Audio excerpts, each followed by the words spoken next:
కొట్టుకోవడం కావాలి, ఏం కావాలి మీకు? అది ఏమీ మేము మాట్లాడలే. మాకు కావాల్సింది వాళ్ళు ఎమ్మెల్యే గారు స్పందించేదాకా దిక్కు దివాలని పరిస్థితి. వర్మ గారు డిబేట్ పెట్టేదాకా దాని మీద ప్రతిస్పందన లేని ప్రభుత్వం. ఏం చూస్తారు మీరు? ఇంకా పవన్ కళ్యాణ్ గారు పార్టీ నాయకుడు అండి, ఒక కుల నాయకుడు కాదు. నిజంగా మా కులం నుంచి పోయినటువంటి ప్రతి నాయకుడికి అక్కడ అండగా నిలబడుతున్న ప్రతి వారికి ఇంట్లో ఈ సమస్యని ఇంత స్థాయిలో తీసుకున్నా వర్మ గారు కూడా మేము ఆ కుటుంబం తరఫున మా పార్టీ తరఫున చేతులు స్పందించు పర్టికులర్ గా తీసుకురావాలి అంటే మరి ఇప్పటిదాకా ప్రతిస్పందన ప్రశ్న వినండి. మీరు చెప్పినందుకు ఏకీపిస్తున్నా, కానీ వర్మ గారు ఇది లైమ్ లైట్ లోకి తెచ్చేదాకా దీని మీద ప్రతిస్పందన లేని ప్రభుత్వమే కదా. ఇదెందుకు మీరు గ్రహించట్లే? నాకు రేపు పొద్దున్న నాగేంద్ర ఏం చేస్తాడు నాకు తెలుసు. నాగేంద్ర రేపు అద్భుతమే చేస్తాడు, కానీ ఇవాళ దాకా ఏం చేశాడు కదా ప్రశ్న. వస్తున్నాడు అనుకోవాలా మేము? సార్ వర్మ గారు అనుకోవడం లేదు. నాగేంద్ర గారు ఇందాక చెప్పిన దానికి రేపటి నుంచి మా జనసేన కార్యాచరణ అన్నారు. ఇవాళ దాకా కార్యాచరణ లేదని అడుగుతున్నాం మేము.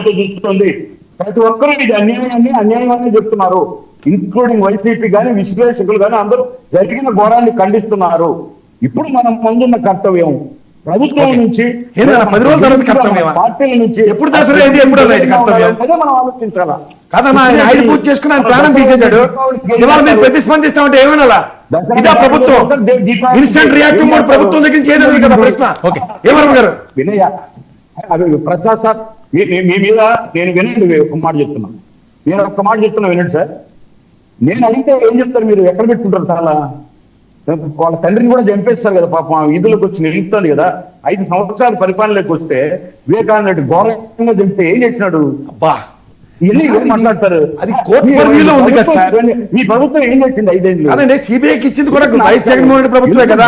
మీ విశ్లేషణలు ఆ బిడ్డల మీద, ఆ ఆడబిడ్డల మీద మీ తీర్థకమైన విశ్లేషణలు నాశనం చేయకండి. సార్ ఇది మీరు నాగేంద్ర గారు 10 రోజులు పైచీలకు ప్రతిస్పందన లేని దాని మీద మీరు వెళ్ళి వివేకానంద రెడ్డి మాటరు ఊకిల్డ్ బాబాయ్ ఈ కథలు మాకు ఎందుకు సార్? ఈ కథలతో మీకు 224 ప్రభుత్వ స్థానాలు వచ్చాయి. ఇదే మళ్ళీ అదే పునరావృతం చేస్తానంటే ఇప్పుడు ఈ కందుకూరు సమస్యను తీసుకొచ్చి ఆ అమ్మాయితో ముడిపెట్టి మాడాలా? ఏందండి ఇది? మీరు కూడా స్థాయి కలిగిన నాయకుడు. మీరు మొదటి డిబేట్ లో ఇనిషియల్ రిమార్క్స్ లో మారింది ఏంటి? రేపటి నుంచి నా కార్యాచరణ ఉంటుందని చెప్పారు. దానికి కట్టుబడి ఉండండి సార్. కట్టుబడి ఉండమని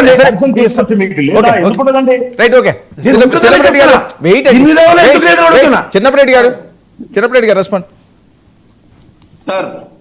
ఇప్పుడు కాపుల మీద చిన్నప్పటి అన్నకి ఆ కుటుంబం మీద చాలా ప్రేమగా మాట్లాడుతున్నారని చెప్పేసి అన్న మాట్లాడుతా ఉన్నాడు. కాపుల మీద వైఎస్ఆర్ కాంగ్రెస్ పార్టీకి ఈ రోజు ప్రేమ కాదు సార్. జగన్మోహన్ రెడ్డి గారు మొదటి నుంచి కూడా కాపుల్ని గుండెల్లో పెట్టుకున్నటువంటి మన ముఖ్యమంత్రిగా చిరస్థాయిలో నిలబడతారు సార్. ఇవాళ పవన్ కళ్యాణ్ గారికి డిప్యూటీ సీఎం ఇచ్చారేమో కానీ జగన్మోహన్ రెడ్డి గారు ఆ రోజే డిప్యూటీ సీఎం ఇచ్చి ఆళ్ల నాని గారిని డిప్యూటీ ముఖ్యమంత్రిగా చేసుకున్నటువంటి వైఎస్ఆర్ కాంగ్రెస్ పార్టీ గొప్ప లీడర్ సార్ జగన్మోహన్ రెడ్డి గారు. ఈ రోజు రైల్వే ఘటన జరిగితే కాపు సోదరులంతా కూడా అనవసరమైనటువంటి వారందరూ కూడా ఇరకపోయారని జగన్మోహన్ రెడ్డి గారు సింగిల్ సంతకంతో కాపు సోదరులందరి మీద కూడా గుండెల్లో పెట్టుకొని వారి మీద కేసులు కొట్టేపించినటువంటి గొప్ప నాయకుడు సార్ జగన్మోహన్ రెడ్డి. ఇవాళ మాకు ప్రేమ భూమన కరుణాకర్ రెడ్డి మళ్ళా సంతకం ఎందుకు పెట్టేది?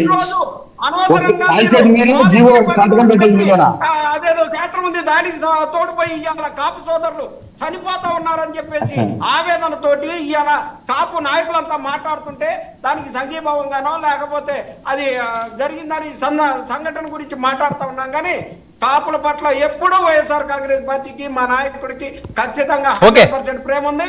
మరొకసారి ఖచ్చితంగా ఆ కుటుంబానికి న్యాయం జరిగే వరకు కూడా ఇలాంటి డిబేట్లు వర్మ గారు నడిపించాలి.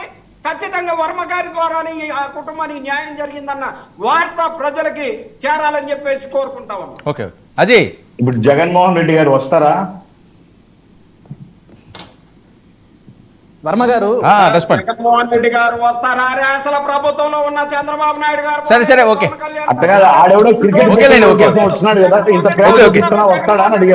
ఓకే చిన్నప్పటి గారు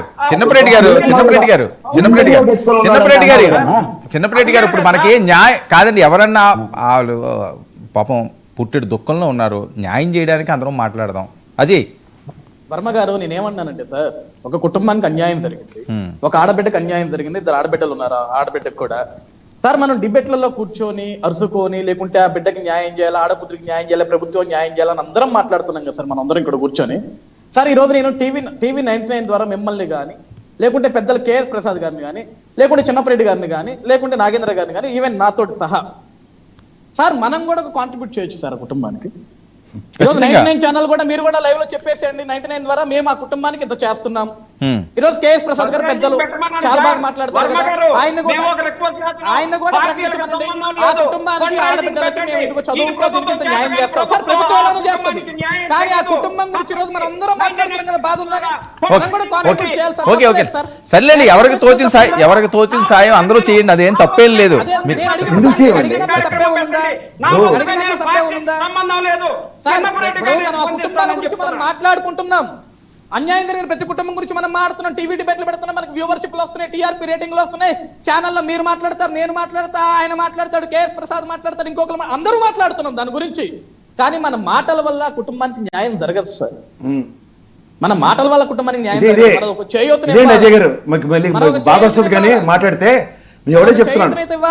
ఇవాళ బుడమేరు వాగు మునిగితే ప్రజల విరాళాలతోనే అక్కడ న్యాయం జరగబడింది తప్ప ప్రభుత్వం నుంచి డిజాస్టర్ మేనేజ్మెంట్ జరగలే. ఇప్పుడు మమ్మల్ని విరాళాలు మాట్లాడతారు కానీ ప్రభుత్వ స్పందన ఏదైనా అడుగుతుంటే నేను విరాళాలని నాగేంద్రాన్ని ఇవ్వాలి, ఆయన కనీసం బాధ్యతగానే మాట్లాడాడు.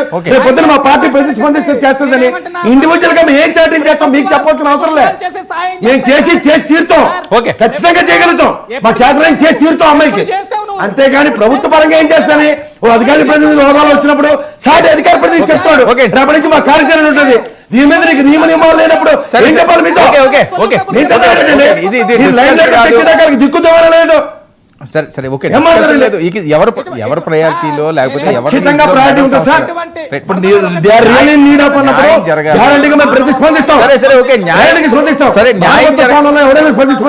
న్యాయం జరగాలి, అందరూ స్పందించండి, తగిన సాయం చేయండి, ఏముంది.